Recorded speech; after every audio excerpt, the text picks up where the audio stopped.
জীবন পরিবর্তনশীল। আজ থেকে আমার জীবনেরও পরিবর্তন শুরু হলো। এতদিন সোমবার হওয়া মানেই সকাল থেকে দৌড়ঝাঁপ শুরু হয়ে যেত, সমস্তটা গুছিয়ে অফিস বেরোনো। আর আজ হয়েছে একদমই উল্টো দিন।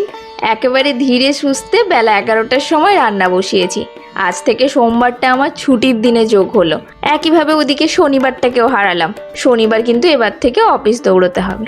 এই পরিবর্তনটা মানতে একটু সময় লাগবে, কিন্তু বেশ ভালোই। এতদিন রবিবারে যে কাজগুলো এগিয়ে রাখতাম সেটা এবার থেকে সোমবারে করতে হবে। সে যাই হোক, আজকে কি কি রান্না করছি বলি। ফ্রিজের কৌটোটা তো দেখলেন, মাছের নামে শুধু মাছের মুড়োগুলোই রয়েছে। 3 পিস মাছের টুকরো ছিল, আর একটা মুড়ো দিয়ে কাঁচকলা, আলু, পেঁপে, সজনে ডাঁটা দিয়ে পাতলা ঝোল বানাচ্ছি। আর 2 পিস মুড়োকে আলু বেগুন দিয়ে চচ্চড়ি বানাবো। মাছগুলো প্রথমে ভাজতে দিয়ে দিয়েছি, এখন মুড়োটাকে নুন, হলুদ আর সর্ষের তেল দিয়ে ম্যারিনেট করে নিচ্ছি। ওইদিকে সবজিগুলো সব সেদ্ধ করে নিয়েছি। এবার আগে ঝোলটাই বসিয়ে নিই। সর্ষের তেলে গোটা জিরে, কাঁচা লঙ্কা হালকা একটু ভেজে সেদ্ধ করে রাখা সবজিগুলো দিয়ে 1 মিনিট মতো নাড়াচাড়া করে হলুদ গুঁড়ো আর নুন আর সাথে অল্প একটু আদা বাটা দিয়ে কিছুক্ষণ কষতে দেব। এদিকে কিন্তু মাছটা ভাজা হয়ে গেছে। মাছটা তুলে মাছের মুড়ো দুটো ভাজতে দিলাম। ওইদিকে ঝোলের জন্য এখানে আমি 1 চামচ যে ভাজা মশলা প্রথমে বানালাম ওটাকে জলে গুলে দিয়ে এবার কিছুক্ষণ নাড়াচাড়া করে একদম 1 গামলা জল দিয়ে দিয়েছি। এবার খুব ভালো করে ফুটিয়ে মাছটা দিয়ে নুনটাকে চেক করার জন্য রেখে মিনিট 5-7 একেবারে হাই ফ্লেমে ফুটিয়ে নেব। তারপর আবার একটু ভাজা মশলা দিয়ে নামিয়ে দেবো। তাহলে ঝোল রেডি। এবার চচ্চড়িটা করে ফেলি।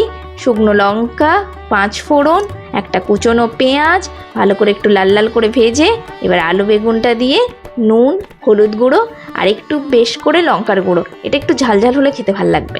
কিছুক্ষণ নাড়াচাড়া করার পর ঢাকনা দিয়ে এটাকে রান্না হতে দিয়ে দেব। ওদিকের কড়াইটা ধুয়ে একটু বড়া ভাজতে বসিয়ে দিলাম। আর এই দিকে কিন্তু চচ্চড়িটা কষানো হয়ে গেছে। এবার 1/2 চামচ আদা বাটা, 1/2 চামচ রসুন বাটা, 2টো কাঁচা লঙ্কা দিয়ে ঢাকনা দিয়ে আরও মিনিট 2-3 কষিয়ে নেওয়ার পর ওই বাটনা বাটা জলটা অল্প একটু দিয়ে আর মাছের মুড়োগুলো দিয়ে কিছুক্ষণ রান্না করব, যতক্ষণ না সাইড থেকে তেল ছেড়ে দেয়। এবার দেবো 1 চামচ ভাজা মশলা। আপনাদের কাছে যদি সবজি মশলা থাকে সেটাও দিতে পারেন। এবার একটু ধনেপাতা কুচি ছড়িয়ে মিনিট খানেক রান্না করে নামিয়ে দেবো। তাহলে কিন্তু একদম দুর্দান্ত স্বাদের কাঁটা চচ্চড়ি রেডি। দারুণ দেখতেও হয়েছে আর এটা খেতেও দারুণ হয়। ওইদিকে বড়াটাও ভাজা হয়ে গেছে। এবার একটু নোটের শাক ভাজতে দেবো।